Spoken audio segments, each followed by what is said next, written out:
5ই আগস্টের পর আমরা কি ব্যাংক আত্মসাৎ করতে দেখিনি? আমরা তো দেখেছি ইসলামী ব্যাংক কিভাবে গ্রাস করে নিল একটি রাজনৈতিক দলের অনুসারীরা। অন্তর্বর্তীকালীন সরকার তার উপদেষ্টা মণ্ডলী কয়জন তাদেরকে স্মরণ করেছেন? তারা তো সরকার গঠন করেছেন, তারা উপদেষ্টা হয়েছে, কিন্তু তারা প্রায় অনেকেই মাঝে মাঝে সবক দেয়।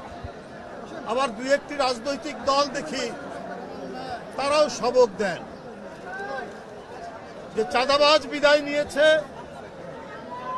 আর কোনো চাঁদাবাজকে আমরা দেখতে চাই না, না আসুক চাঁদাবাজ, না আসুক। কাকে উদ্দেশ্য করে বলছেন?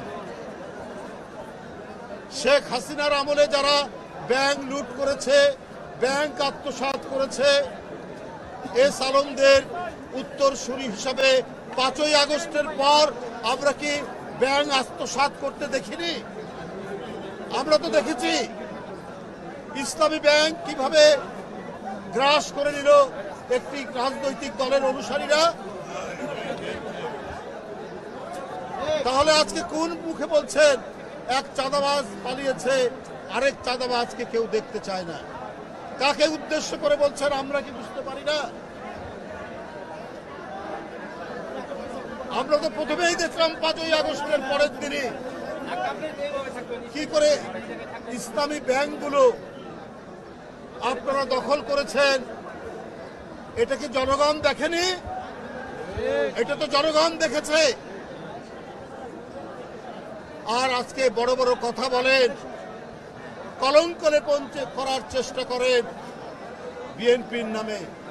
পাড়া মহল্লায়, জেলায় জেলায় অনেক টার্মিনাল দখল সহ, অনেক সিএনজি স্ট্যান্ড দখল সহ, অনেক টেন্ডার ভাগাভাগির মধ্যে আপনাদের লোকরা কি জড়িত নেই? আমি সেই রাজনৈতিক দলটিকে বলতে চাই, খুব নীরবে নিভৃতে সবকিছু অপকর্মের সাথে আপনারা জড়িত।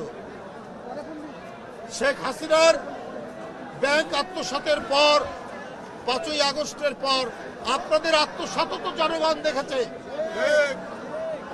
আমরা হাসিনার আমলে দেখেছি চাপাতি লীগ, হেলমেট লীগ, বন্দুক লীগ, আবার জনগণ তো এটাও জানে খুর লীগ এবং খুর পার্টি এবং পায়ের রক কাটা পার্টি।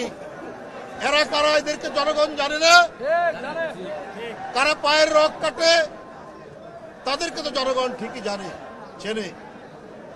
সুতরাং খুব ঘোলা পানিতে মাছ শিকার করার চেষ্টা করছে। আপনাদের 71-এর অর্জন কি? আপনারা 71-এর বিরোধিতা করেছেন। জিয়াউর রহমান স্বাধীনতা ঘোষণা দিয়েছেন।